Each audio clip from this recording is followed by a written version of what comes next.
Live from Fargo and serving you on TV, online, and on the go. This is Valley News Live at 10. Jurors will be back at it tomorrow morning to determine William Haynes' fate. He's accused of being a co-conspirator in the murder of Savannah Greywind in August of last year. Haynes' former girlfriend, Brooke Cruz, is already serving a life sentence in Savannah's gruesome killing. He took the stand today in his own defense. Before that, an inmate provided explosive testimony saying Brooke Cruz told her she killed Savannah. Valley News Team's crime and safety reporter Bailey Hurley explains what unfolded in the courtroom. The morning started off with fireworks as Jennifer Robinson took the stand, claiming Brooke Cruz told her 5 months ago that she strangled and killed Savannah Greywind by herself because she thought William Haynes and Savannah were having an affair and that Savannah's baby was his. She's a devil in disguise is what she is, a master manipulator and a liar. No one deserves to go down for her crime.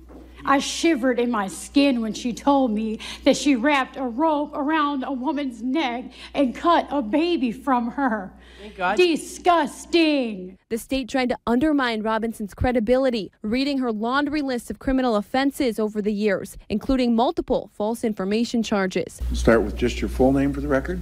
William Henry Haynes. The defense then put William Haynes on the stand, telling the jury his side of what happened in apartment 5. She opened the door and I walked into the bathroom and I saw Savannah laying on the floor there. What was your immediate reaction? What the I said, who is this? She said, this is Savannah. I said, where did she come from? She said, I went and got her. But a change came in the story when Haynes says that there was already a rope around Savannah's neck when he got home, as Cruz painted a much different picture in her Tuesday testimony. He put the rope around her neck and he pulled it tight. And he said, if she wasn't dead before, she is now. Haynes says the two cleaned up Savannah's body and hid it in their bathroom closet, eventually moving it to a hollowed-out dresser. We were both getting fairly paranoid at this point.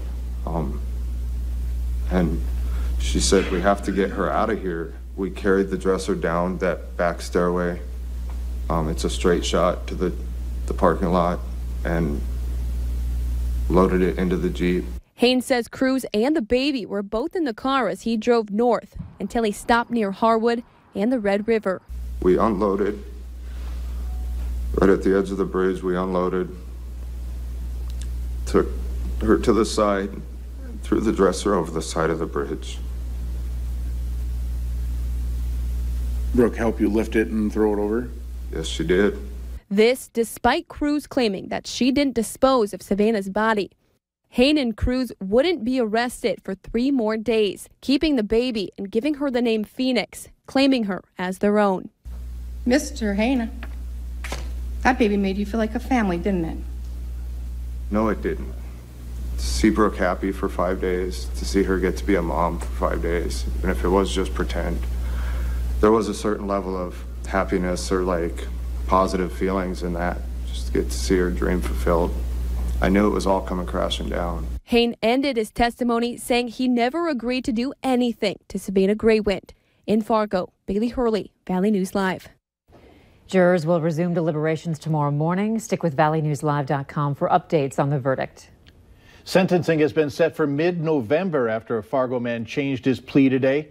29-year-old Daniel Habiger pleaded guilty to charges of manslaughter and terrorizing in the death of a man in March. Habiger was accused of killing 32-year-old Jared Heiss during a fight in an apartment at 701 10th Street North in Fargo.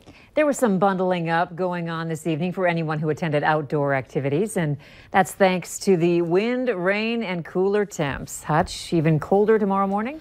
Indeed. In fact, we do have to be concerned about a hard freeze for some of our area. Look at the radar shows we have some showers near Langdon and north of the international border, moving from northwest to southeast through the night. And your hour-by-hour forecast shows temperatures now in the 40s will dip into the 20s in portions of northeast North Dakota. That's a hard freeze, a killing freeze, effectively ending the growing season for some. Temperatures near freezing for many in the south, and Yes, even a few areas picking up a dash of snowflakes by your Friday morning. Frost advisory for most counties, freeze warning rather, out to the west. We'll have details on another potential round of snowflakes here in just a few minutes. Okay, can't wait. Thanks, Hutch. For years to come, Americans will likely remember watching the dramatic testimonies today from Brett Kavanaugh and Christine Blasey Ford. NBC's Cynthia McFadden has more now on how today will go down in history. We are not strangers to rooms like this one, where the unblinking eye of a television camera has allowed the people of this country to serve as the grandest of juries for over 60 years. From Senator Joseph McCarthy's search for communists, thwarted by a rhetorical question. Have you no sense of decency, sir? To the exposing of Richard Nixon's corruption in the Watergate hearings. There was a cancer growing on the presidency. The nation moved forward, having witnessed the same event, making judgments about where the truth lay. Today's hearing was held in a room with only 47 chairs in the gallery, but an audience of millions who will decide for themselves who to believe. Judge Kavanaugh steadfast in his denial. I've never sexually assaulted anyone. Dr. Ford certain it was him. 100%. The quiver in her voice, the harrowing details, the tears that nearly fell. I am here today not because I want to be. I am terrified. Telling the world is the most difficult experience of my life.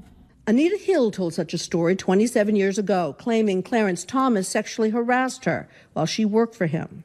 He called it a high-tech lynching and was confirmed. She was subjected to the appalling behavior of some of the Judiciary Committee members. Are you a scorned woman? Anita Hill's legacy vibrated in today's hearing.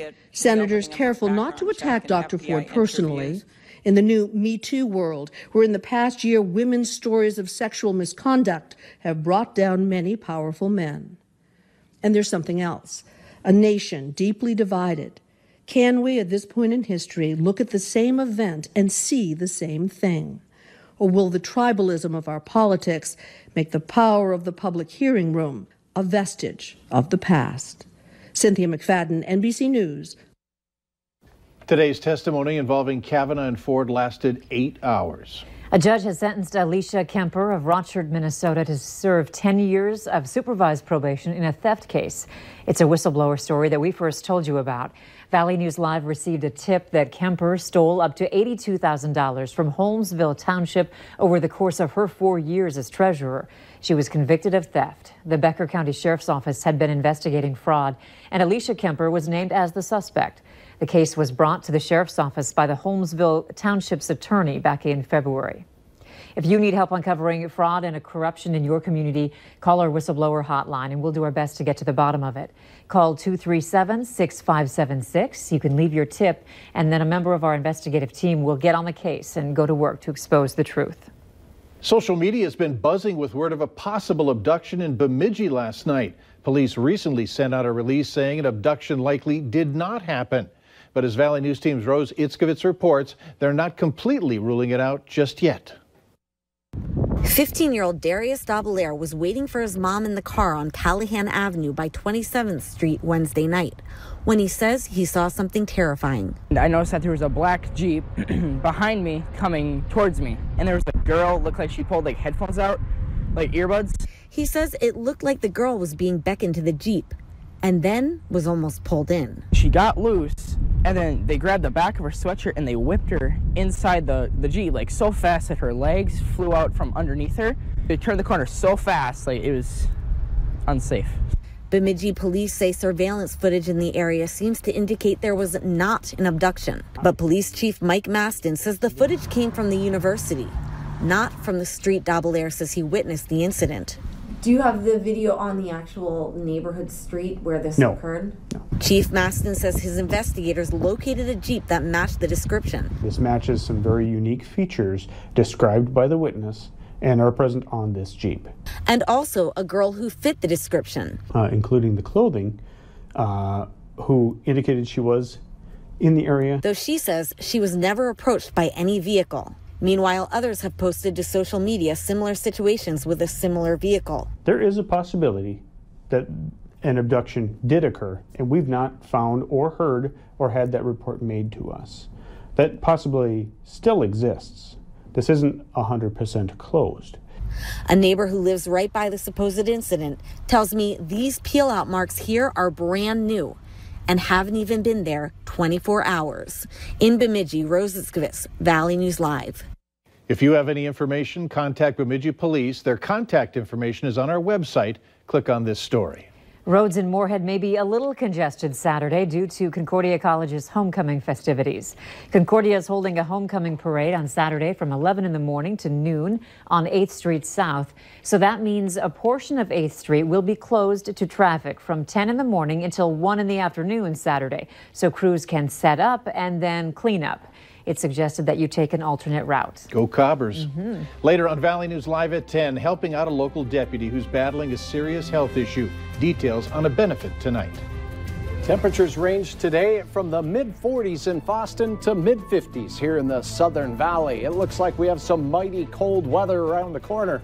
I'll have details on a hard freeze for many before we close out the weekend, and even a few flakes.